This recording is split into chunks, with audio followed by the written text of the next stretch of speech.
So this is the working space that we were cleaning up. We mentioned, we got a little bit of space here. We got one of the machines, the DR, on the lift right now. We're gonna pull the plastics off of it. We're gonna pull the handlebars off of it. We're gonna put a new kill switch on it, and test out the recoil, see if it still wants to start, and go from there.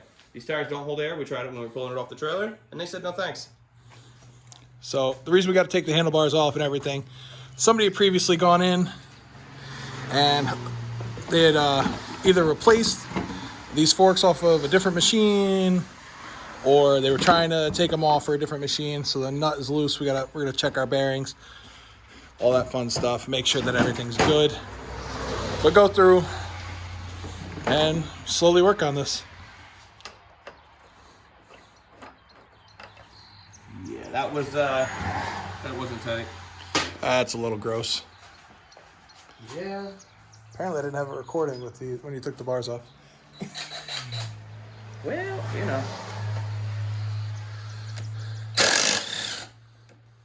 I have a magnet tray over that way. You got one over in the other box? Oh, actually, it's on the ground right now. It fell off. Is that the one you dropped when we were looking Yep. at the pipe wrench?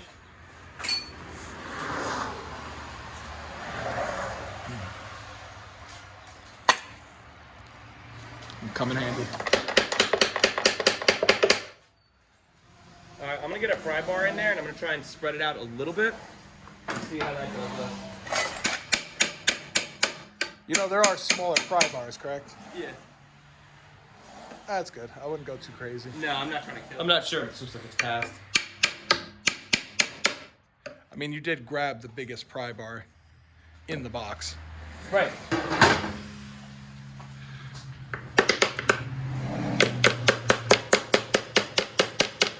You gotta work on the other one. She does not want to move on this side. This whole sleeve is moving with it. You see that? Yeah, I was watching it. There she goes. I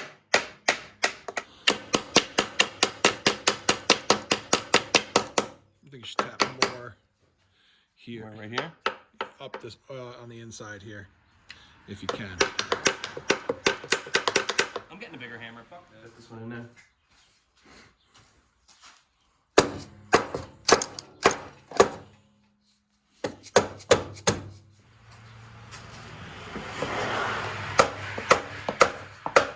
There it is. All right, work on the other side there. I am not left-handed, so I apologize for how awkward that looks. Yahtzee. There we go. It's a little better. We're gonna need some PB Blaster on that. I just poured around the edges here. That's good enough. Oh, she moved. Good. Nice. Watch your hand. Sorry. Nah, you good. You want to show them your hand or no? This thing? Yeah. So I'm doing most of the hands-on on this video this week for sure, because he had an accident and had to get a couple stitches. So let's see, how does that look? I like the bench right here. That's great. You picked a good spot for that.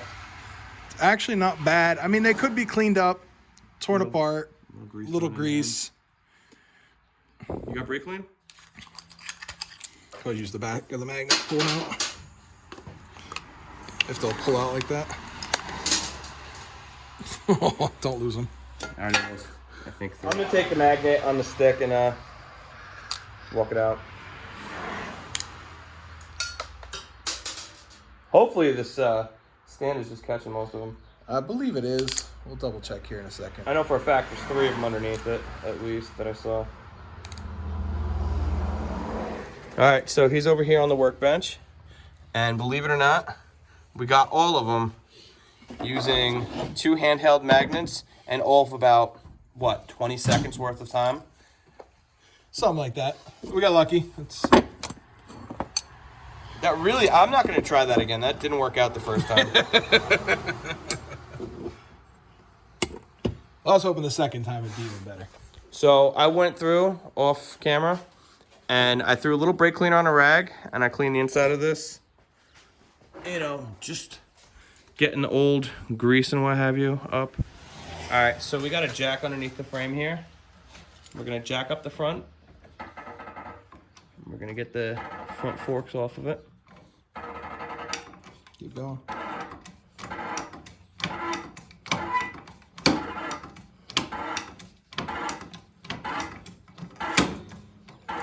A little more, and we're good.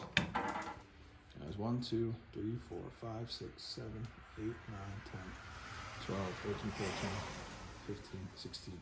We got 17 on the bottom. So what we could do, Let's take a ball out of the top. take a ball from the top, and then a ball on the bottom. So that's where we got 18 and 18. We could do that. All right, so we're gonna take the magnet, clear all those off.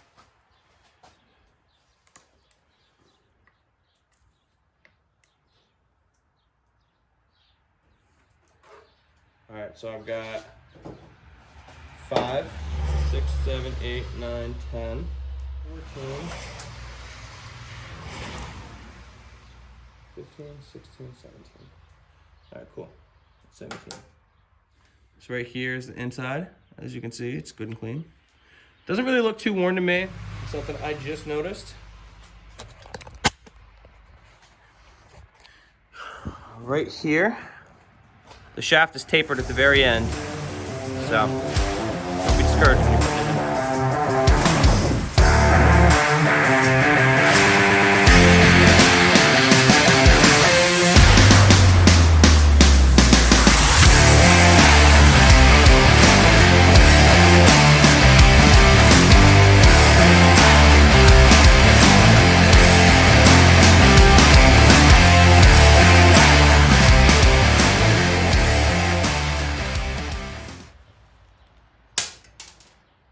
There's the other bearing.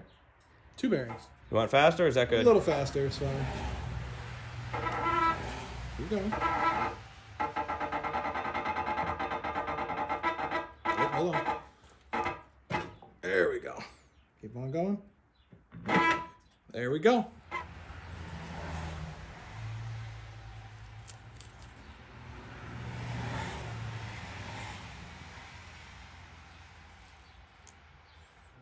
Unfortunately, this is a tedious process to get these all set in place. There we go. That looks good. That's what we want. Hey, Pop. You dropped something. Okay. Focus.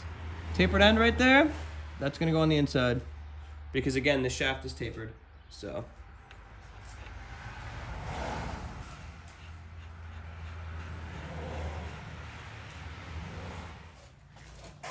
Oh yeah, that's a lot better. Isn't that nice? That's really nice. You guys can't appreciate how smooth that is on camera, but let me tell you, that's nice. Give her a nice little turn here.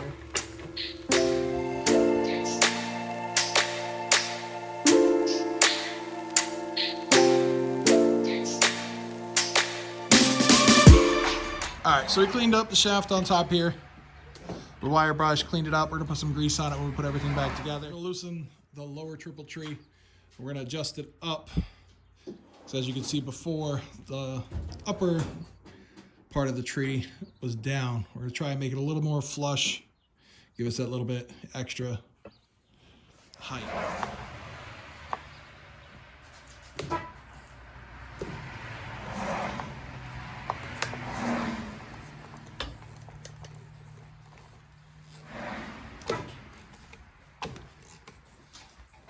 Make it a little easier next time we have to pull it apart if we have to.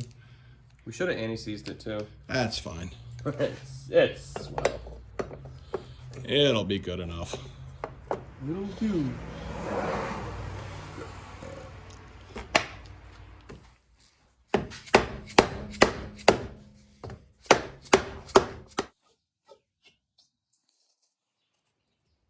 How chunky does that feel? A little bit. It's gonna send her on home. We'll see how it spins.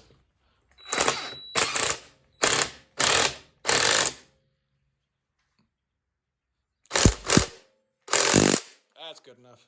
Yeah. You sent her on home. She went right in. A couple ugga-duggas, but not too much. Just a little bit of a...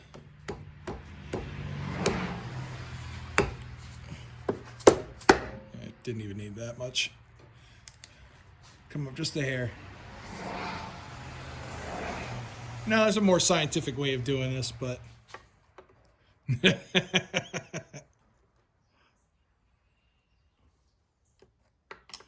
Looks good to me. Perfect. I'm such a jerk. Oh, that was a good one. So we got to tighten up the bottom. What are you measuring? Nothing. There's probably a torque spec.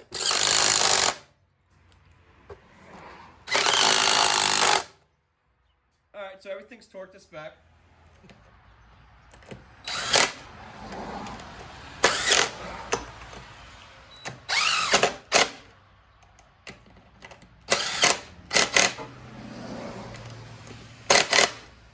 I don't send these home. No, you're not supposed to. This is all just aluminum. Yeah. And you don't want to be cracking aluminum and trying to find the parts for these. This handlebar, that angle looks pretty good. It's good enough for now. We'll Might pull it back a little bit, come in center line with the forks. It's a little forward, but we'll figure all that out once they're movable. Alright, he's looking for screws. I scavenged the screw off of the machine with the bent frame. Did we tell them that one of them's got a bent frame? I don't believe so. Oh, so on the three that we had on the trailer, the one in the middle, we looked at the tail section of the frame, and we noticed that it was bent, so. Alright, so as stated, this is the middle machine that's on the trailer, and if you look, you can see the frame is tweaked right here. It's bent on the wheelie bar, and the welds are busted here that hold this on. You can see that whole assembly is moving. All right, so we found some bolts. It's a M6. A little short, but we're gonna make it work for testing purposes only. We're gonna go through and remove all of these washers from them. A little stuck on there. We'll figure out a way to get them out.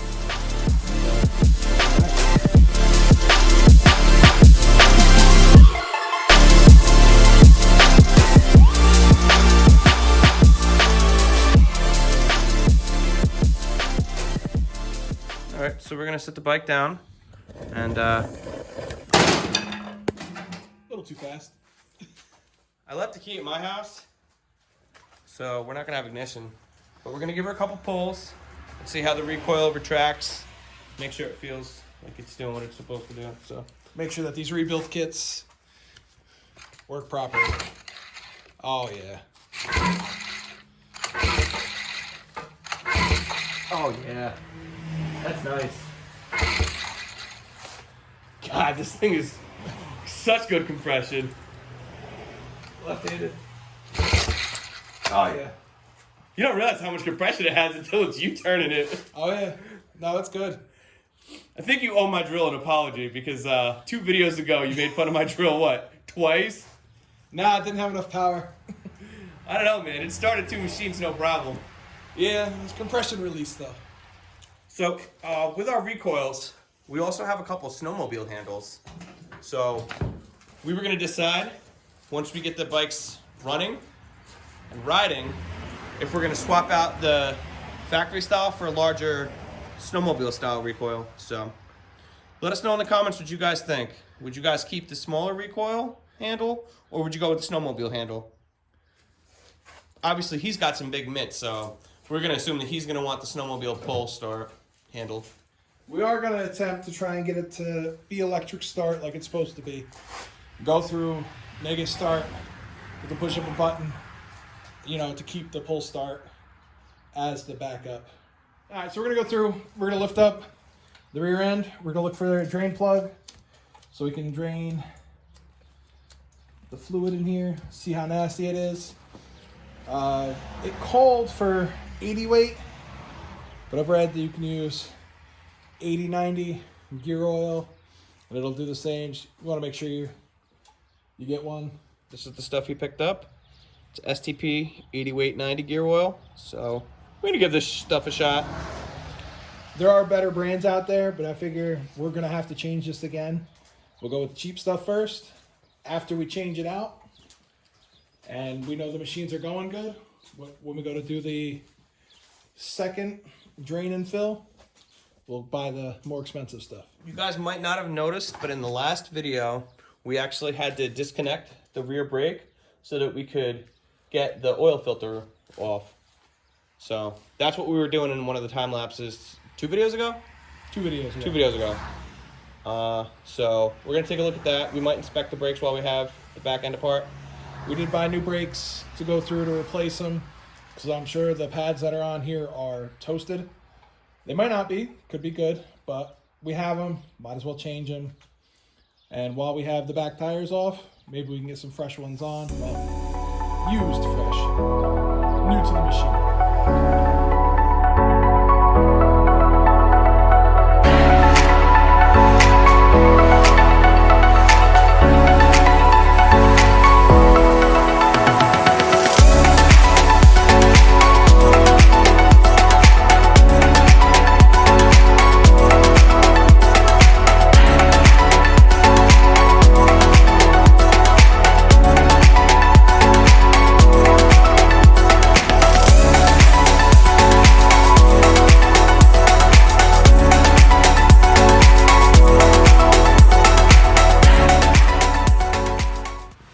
So as you guys saw, we just took those rims off. I'm gonna slide all of our nuts on here, so this way we don't lose them.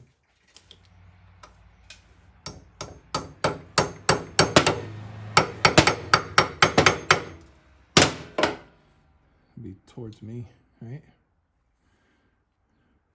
To the left, lefty loosey. Oh, okay. Yeah, you're right. All right, let's get something to catch that.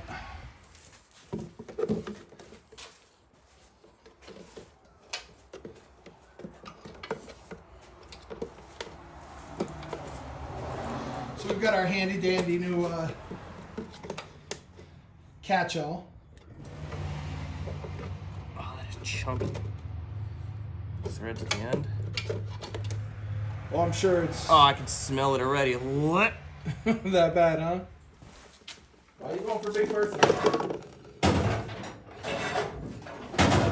Strained. That's it. All that was in there was water. That is nasty. Yeah. It's definitely a little rusty in there, unfortunately. You can see it's pretty nasty. Yeah, that's nasty. We're going to fill it full of fluid. We'll have to definitely change it again. You leave me in my love obsession with Bertha alone, alright? Bertha comes in handy.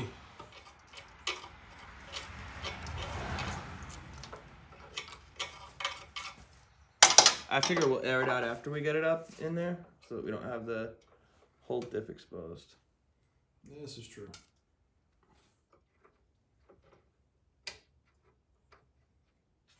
Yahtzee. There it is. You know when you feel it? Yep. You feel the threads going just perfect. Yeah. So I'm not gonna kill it. No, but you can snug her down at least. I'm giving it the same idea as like an oil drain plug. Just a touch past hand tight. Those threads will seal it up. Hold on. You're gonna say my hole's too big? Your hole is too big, sir. Why'd you cut it like that? Alright.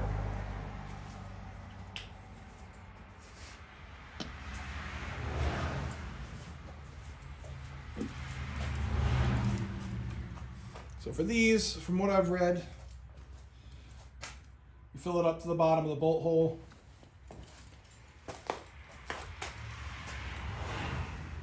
Definitely have to put the jack underneath them. Might want to put our oil caps underneath. Well, it's right to the bottom of the bolt hole here. It's also tilted forward, so we'll lift it up a little higher, see if we can get it off the jack stands. Spin this rear axle a little bit. Will it go down? Just a touch. Well, it's because it went up. I wouldn't add any more. All right, it's just a, like I said, just a touch past snug. All right, so we're gonna try and take a battery and hook it up here. This is gonna be super janky, but we wanna see if the electrical system works. So we're gonna hook up a battery, and we got the new ignition switch. We're gonna run inside, grab the new kill switch, and see if she wants to go bang. All right, what we got here, kill switches. These have male ends. If you look, the harness has a female end. And apparently this is the only one that uses a male end kill switch. We ended up going on to partszilla.com, bikebandit.com also too. They have the schematics, the diagrams and everything, all your parts, all your part numbers and everything, and they'll actually give you the what years everything fits. That's what I did for the pull casing, for the recoil and everything. That's how I found out that they use the same internals from 1980 right up to 2009, I believe it is, on all different types of four-wheelers and three-wheelers. Unfortunately, this handlebar control, they only used on the Tri-Motos. They used it on the 200 and the 225 and also the 250. The two-stroke? The two-stroke. It's not exactly the same, but for this exact handle control, it's the 200E, 200ER, the 225DX, 225DR. They all use this exact same handlebar control. Simple plug and play. Unfortunately, these handlebar controls are not cheap. But what were they, like $70 a pop? Roughly about $70. We got them on sale. Normally they run about 90. All right. Next up, we'll hook up the battery. We'll try and hook up a battery to see if what the electronics do. See if we can get a neutral light up here. See if this bulb here is blown.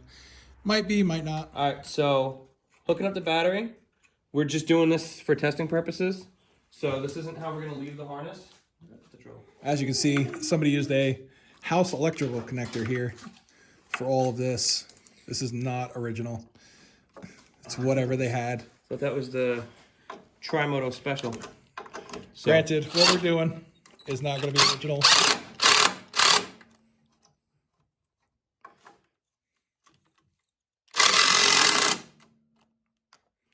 But hopefully it'll be good for testing purposes. All right. So, how'd you get those stitches anyway? You know the story. I do know the story. What, you do know the story? Or are you just gonna tell them brooms are dangerous? Brooms are dangerous. Unfortunately. Spring cleaning got the best of you. Making sure the garage was clean was my downfall. Must work. It's not necessarily a bad sign. Well, I'm sure some of these electrical connections are going to be messed up. We're going to definitely have to check the fusible link if there is one. Supposed to be one.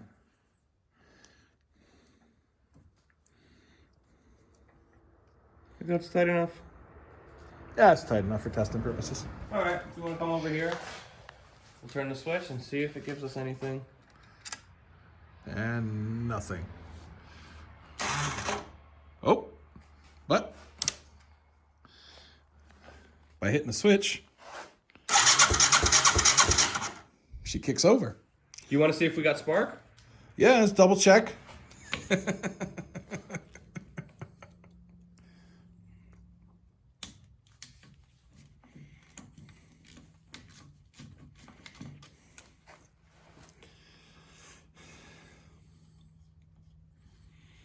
You want to turn is the compression relief Down, yes. It's good. So, You saw about as long as we ran this engine. Looks like it's running just a touch rich.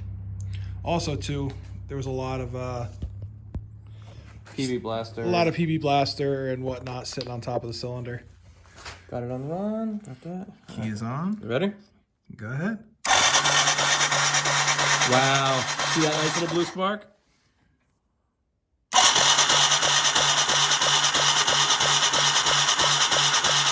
It does have a nice little spark there.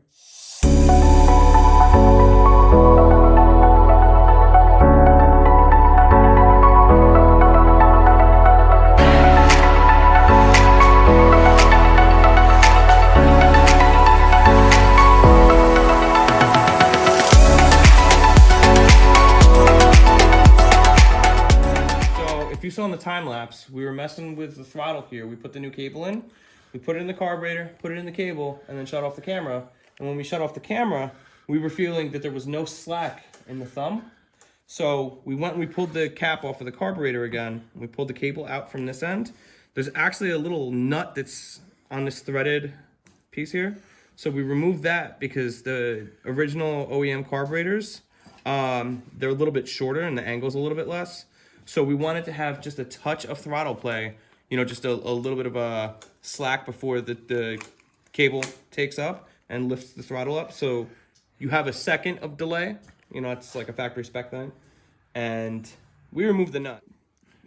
These are aftermarket, you know, so they fit the Tri-Motos, they hit the Moto 4s, they fit all different years of machines. So they try and make them universal.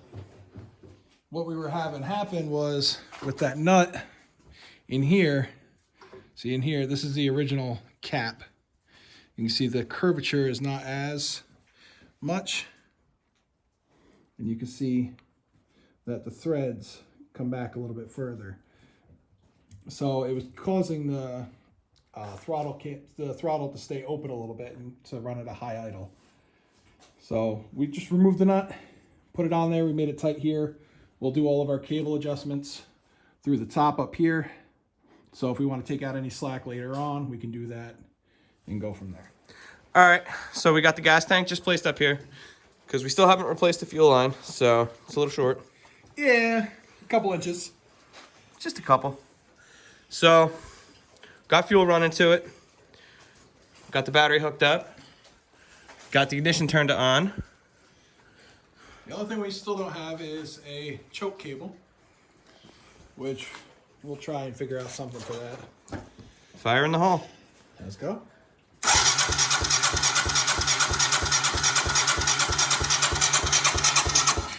Can you give us a little throttle? Go ahead.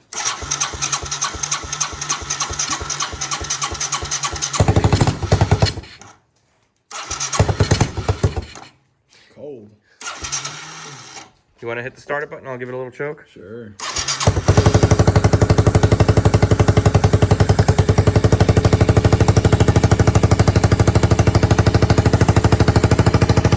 Sounds good. Yes, he does.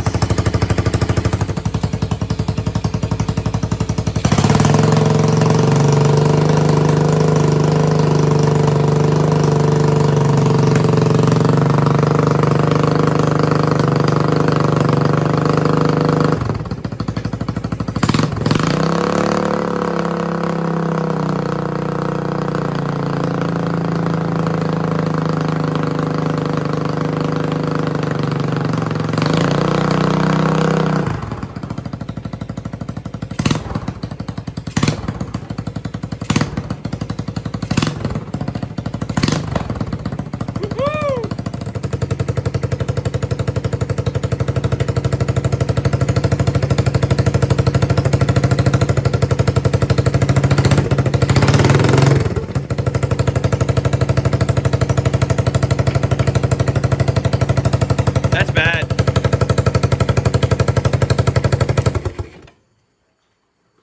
Kill switch officially works. You want to start it up and see if the keyed ignition works?